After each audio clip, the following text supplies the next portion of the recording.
Are you serious? Are you serious? What? Get ready for a snowstorm, a blizzard, a northeasterner that's going to hit up in the northeastern part. Nature's fury. Are you serious? This is something of biblical proportions that's going to hit the northeastern part of the United States of America. And now today I'm going to be no radio show, no live show today. I'm preaching a funeral this afternoon, and I do desire your prayer as we spend time with the family. Pray for their loss. In Boston, they are bracing for a blizzard of biblical proportions as the northeastern United States of America brace for Friday morning, today. And it's beginning to snow as we speak, as a blizzard that could drop up to 3 feet of snow through Saturday and bring travel to a screeching halt. Blizzard warnings were in effect from New Jersey through southern Maine, with Boston. Get this, folks. Are you serious up there? Get some, what? I need get a hot cup of coffee while you still have power. Do it now. Stop everything right now. Pause this video. Go make a fresh pot of coffee. Get a couple extra Are You Serious Jesus Saved cups or thermoses or something. Fill them up. Make another pot, because in case you lose power, you want at least to have a little bit of warm coffee left. I hope you've got extra gasoline. I hope you've got an extra generator up there. I hope you're thinking about your neighbors and the elderly. Blizzard warnings are in effect for New Jersey through southern Maine, with Boston expect to bear the brunt of the blizzard and the massive storm that could set records. The day began with some light snow and winds that were due to pick up, with much heavier snowfall by this afternoon. Officials are urging residents to stay home rather than risk getting stuck in the deep drifts, deep. And when we're talking 5-foot deep drifts, or major whiteout conditions. Now, Boston and the surrounding communities said schools would be closed, of course, today, and the city and the state officials told the non-essential city workers to stay home. It always worries me. If you're considered a non-essential city worker, you got to be wondering about your job later. If you're non-essential today, are you non-essential forever? Just throwing that out there.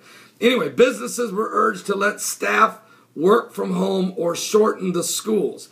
Accumulation is expected to be swift. Get this, heavy and dangerous. Massachusetts Governor Deval Patrick told reporters, quote, "I am ordering all non-essential state workers to work from home." Well, I would start probably with the legislative branch of Massachusetts, certainly the Massachusetts Supreme Court, and Mr. Governor, stay home while you're at it, because there's not a lot really good getting done up there in Massachusetts. Have you looked at the laws you guys have passed lately? And to the Massachusetts Supreme Court, have you looked at your judgment decisions lately? I don't want to go there, but anyway, I'm strongly urging private employers to take the same precautions. Officials across the region echoed his recommendations, telling residents to prepare for any power outages and consider checking on elderly or disabled neighbors who might need help. Well, how about this?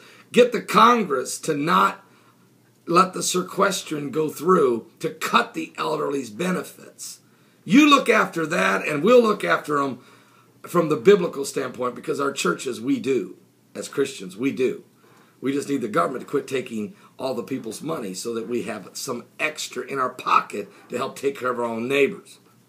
Well, again, I'm trying to focus on the storm, would you? Help me focus on the storm. In New York City, still not fully recovered from the effects of October's devastating Hurricane Sandy, officials said they had 1,800 sanitation department trucks equipped with snowplows ready to be deployed. That's good. In New Jersey, also hit hard by Hurricane Sandy, state officials expected major coastal flooding. Not again! High high winds, and possible blizzard conditions in the northeastern section of the state of New Jersey. Would you guys pray for the people there? They don't need this again. This is a dangerous storm. And we ask motorists to be careful while driving.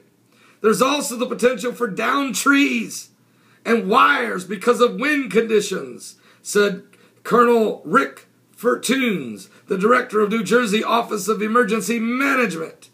The evening commute will be treacherous throughout much of New Jersey. The National Weather Service warning of a major, maybe even historic, of biblical proportions, I'll say over here, of a snowstorm, said, and Boston and much of New England could get up to 3 feet of snow Friday through Saturday, its first heavy snowfall in 2 years.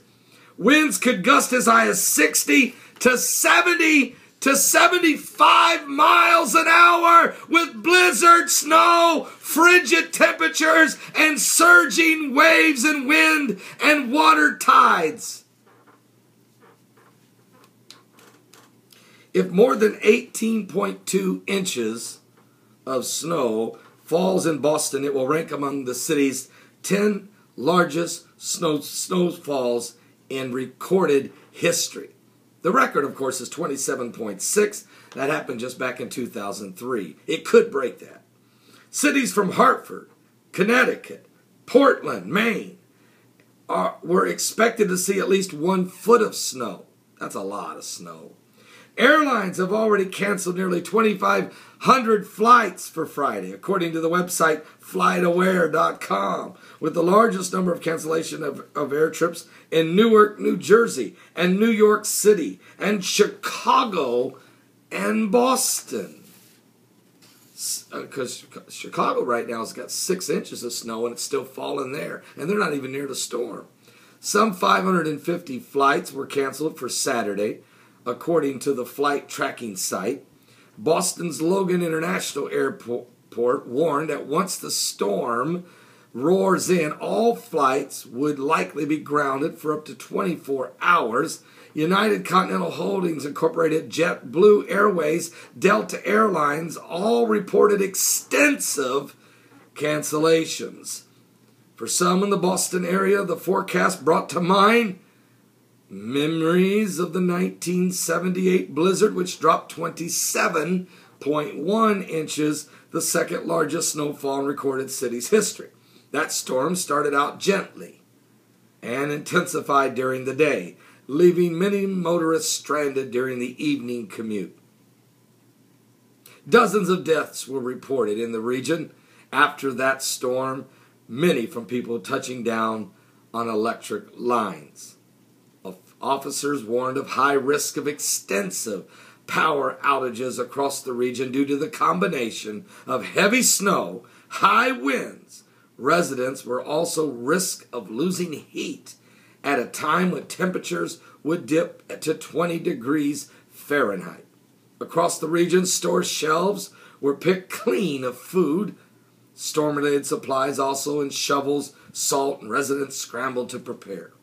So, folks, something biblical is going on with the signs of the second coming of Christ, as the Northeast has been hit with Hurricane Sandy and that Franken storm. Now it's a blizzard of biblical Boston proportions, and high winds and a high tide is coming in just about the same time.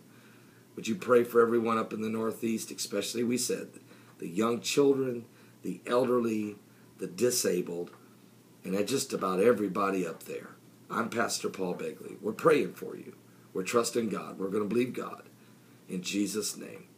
Those of you that are saved and washed in the blood of Christ, I'm right now asking that the power of God's love and protection be upon you and your families as is promised in the Word of God. I'm praying for everyone.